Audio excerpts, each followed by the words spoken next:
שלום לכם וברוכים הבאים ליום האימות של SOS חיות. יום אימות שבעצם הוא מפגש בין משפחות אומנות למשפחות שבאות לאמץ כלבים. בואו ניכנס ונראה מה קורה שם. Who let the dogs out? Who let the dogs out?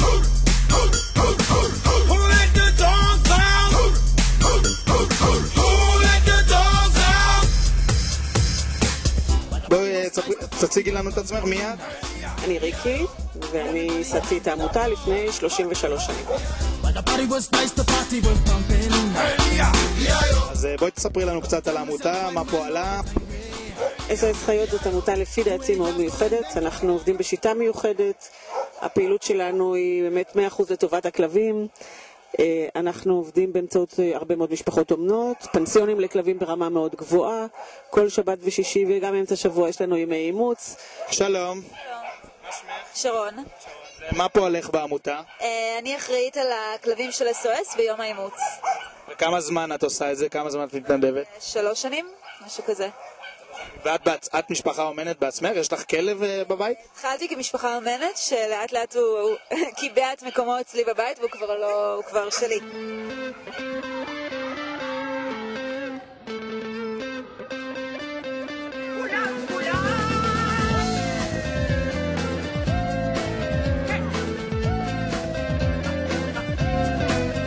איך האווירה במפגשים? יש מספיק משפחות שאומנות, שרוצות לאמץ כלבים? יש רצון? יש נכונות לאמץ כלבים? יש נכונות לאמץ כלבים, אף פעם זה לא מספיק. הפער והיחס בין הכלבים שניתנים לאימוץ לבין אלה שמאמצים אותם הוא עדיין פער של 1:4 או אפילו 5. משפחות אומנות יש, אבל גם זה לא מספיק. אין סוף לפעילות שאתה יכול לעשות למען בעלי חיים, הם די חסרי אונים. אנחנו הרבה פעמים חסרי אונים, כי יש כלבים עם בעיות התנהגות ויש כלבים שהם צרכים מיוחדים.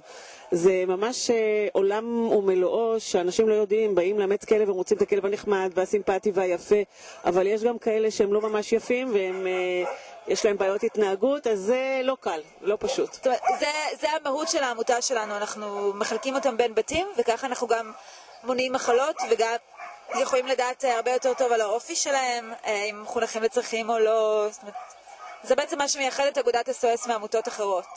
שלום לך. בוא תספר לנו קצת על עצמך. מי אתה? מה אתה עושה פה? קוראים לי רן. באנו לאמץ עוד כלב בנוסף לקטן שיש לנו. כן. במטרה לנקבה. וזהו. זה לא הפעם הראשונה שלך כאן, אני מבין. כאן ספציפית כן, במקומות אחרים כבר ראינו. מסתובבים כל פעם, אנחנו מאמצים, עוזרים לכלבים למצוא בתים, תקופה האחרונה 3 כלבים כאלה. זהו. שלום. שלום, שלום. בואו תציגו לנו קצת את עצמכם, מי אתם? שרי ומנה. ומה אתם עושים פה ביום הזה של SOS חיות?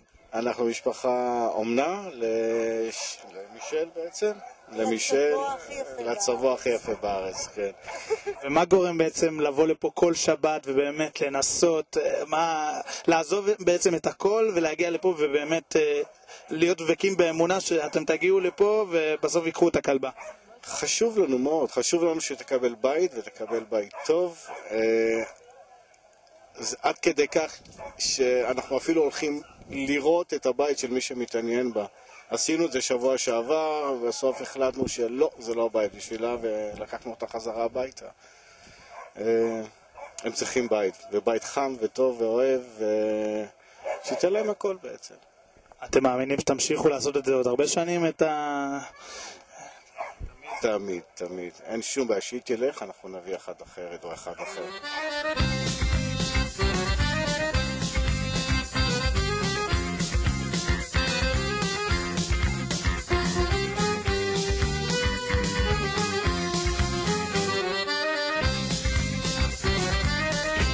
ממה מתקיימת העמותה? יש תרומות כלשהם שמגיעות מגופים שונים? בדרך כלל לא. הגוף היחידי הממשלתי שתומך בנו זה הקרן להגנת הסביבה. רשויות עירוניות ממש ברמה נמוכה מאוד יחסית לפעילות. רוב ההכנסות שלנו זה מסירות הכלבים והחתולים שאנחנו מוצאים להם בתים, ומתרומות שאנחנו מצליחים לאסוף, שזה לא החלק העיקרי של ההכנסה של העמותה. ומה גורם בעצם לעזוב את הכל, את הבית, את המשפחה, ובאמת לבוא ולתת מעצמך למען הכלבים? הידיעה ש4 שעות האלה שאני נותנת זה 15 השנים הבאות בחייו של כלב. אז...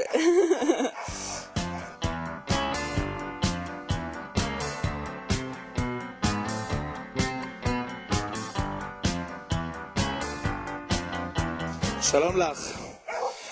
רצינו לדעת קצת, ספרי לנו קצת על עצמך, מי את, מה פועלך בעמותה? אוקיי, אני חני, אני מתנדבת פה כבר מעל 10 שנים. כל שבת אנחנו באים לנסות לשדך בין הכלבים שננטשו לאנשים שמחפשים לאמץ כלבים. מה שמך? קוראים לי ירדנה שטנגר, אני יועצת חינוכית בתיכון בגבעתיים, ואני מתנדבת פה כ9 שנים. ומה גרם לך בעצם לבוא ולהתנדב ולתת את עצמך למען הכלבים?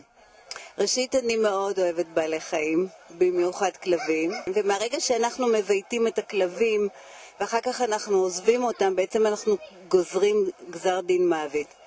את חושבת שתמשיכי עוד הרבה שנים לעסוק בעניין הזה? כן. ומה את מאחלת לכלבים ולעצמך?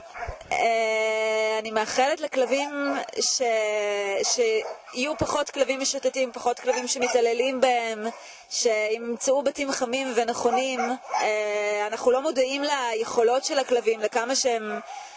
יש להם לא רק החושים שלהם, אלא גם האנרגיות שלהם. הכלבים הם הרבה יותר חכמים מאיתנו, ואני מאחלת להם שאנחנו נהיה חכמים מספיק כדי לתת להם את אותו יחס. תודה רבה לך.